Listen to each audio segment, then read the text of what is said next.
kulanti wacan oo wanaagsan daawadayaal waa mar kale iyo barnaamijka faaqidaada caalamka oo idinkaga imaanaya HBTV. barnaamijka ayaa waxaa ku soo qaadanaya dab xoog leh oo ka kacay dalka Mareykanka gaar ahaan magaalada Los Angeles. waa mar kale iyo barnaamijka faaqidaada caalamka. dab cusub ayaa ka kacaya qeybo ka mid ah magaalada Los Angeles ee gobolka California, halkaas oo in ka badan 100,000 oo qof lagu qasbay inay guryahooda ka cararaan.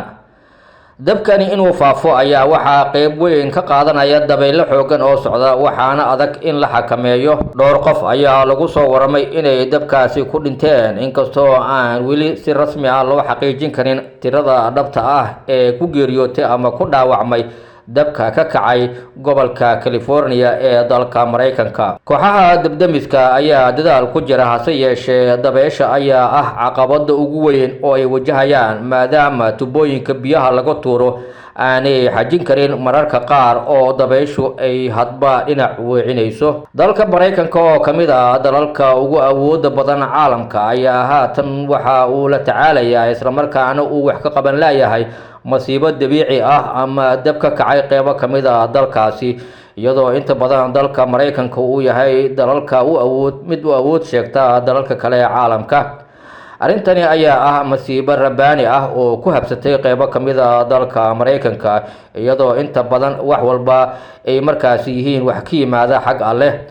hase yeeshee Mareykanka iyo xulafadiisa ayaa waxay aaminsan yihiin in dabkani uu khatar ku yahay jiritaanka iyo nolosha dadka Mareykanka. iyadoo taasi ay jirto ayaa haddana dowladda Mareykanka waxa ay sheegtay inay diyaar u tahay inay sameyso wax walba oo karaankeeda ah si loo xakameeyo dabka cusub ee ka kacay qeybo ka mid ah magaalada Los Angeles ee gobolka California, sida uu sheegay madaxweynaha dalka Mareykanka Joe Biden.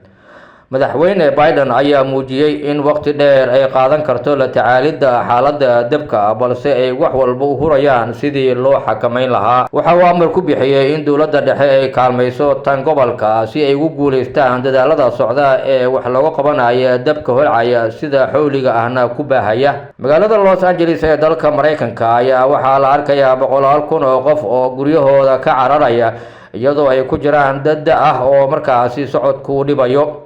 waxayna mas-uuliyiinta dalka Mareykanka iyo tan gobolkaba ay dadaal ugu jiraan sidii dadkaasi noloshooda loo badbaadin lahaa. inta badan qeybo ka mid ah dalka Mareykanka ama gobolada dalkaasi waxaa ka dhaca duufaano, dabaylo iyo sidoo kale dab, kaas oo dhibaatooyin iyo dhaawacyo u geysta dadka rayidka ah, iyadoo sidoo kale burburiya kaabayaasha dhaqaalaha iyo wadooyinka dalka Mareykanka. hagaag daawadayaal, intaasi ayaa kusoo gabagabeynaya barnaamijka faaqidaada caalamka oo idinkaga imaanayay hoyga Banaadir TV.